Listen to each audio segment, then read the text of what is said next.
और एनडीए के उपराष्ट्रपति पद के उम्मीदवार सीपी राधाकृष्णन ने दिल्ली में पीएम मोदी से मुलाकात की। सीपी राधाकृष्णन अभी महाराष्ट्र के राज्यपाल हैं। बीजेपी ने इस बार दक्षिण वाला दांव चला है।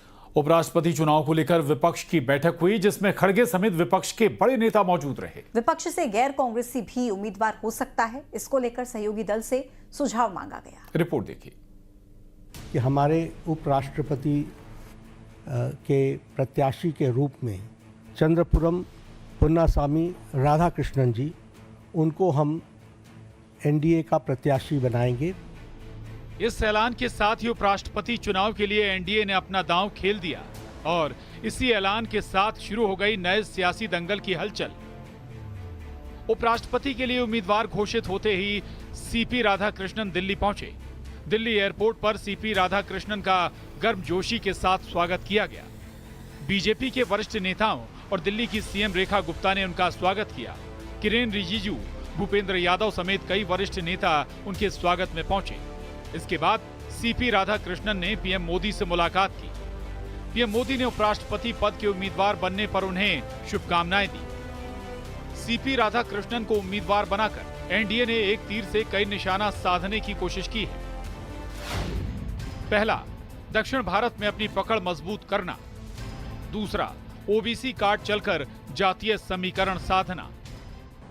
दक्षिण भारत के एक ओबीसी नेता को उपराष्ट्रपति के उम्मीदवार के रूप में घोषित करके उन्होंने ये साबित कर दिया कि आदरणीय प्रधानमंत्री जी की निष्ठा जो है वो पूरे देश की एकता और अखंडता पर है। बहुत ही हमारे लिए वो मार्गदर्शक थे, महाराष्ट्र के लिए मार्गदर्शक थे और बहुत ही अपने काम के प्रति कमिटेड रहने वाले वो नेता के रूप में उन्होंने काम किया है और उनको बहुत संसदीय काम का काफी बड़ा लंबे समय का अनुभव है और इसलिए उनके उपराष्ट्रपति पद का इस देश को जरूर फायदा होगा। बड़ी बात, सीपी राधाकृष्णन अभी महाराष्ट्र के राज्यपाल हैं।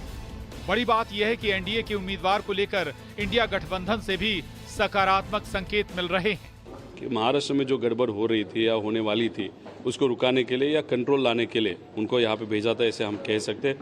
अभी उनको उपराष्ट्रपति वहाँ पे बनाया जा रहा है, उनका अभिनंदन हम सब करते हैं।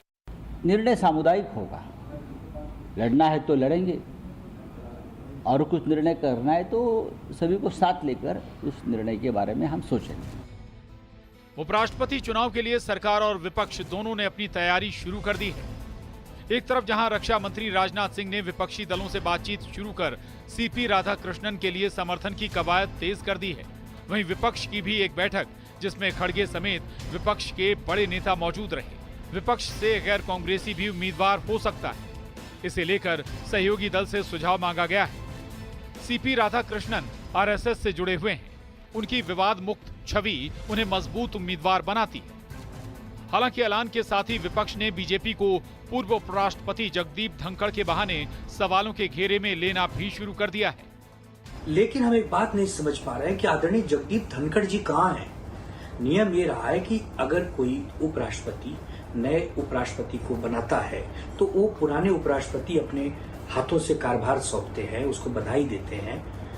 आपने उम्मीदवार तो बना दिया, लेकिन पुराने जो हमारे उपराष्ट्रपति जी हैं वो कहाँ हैं?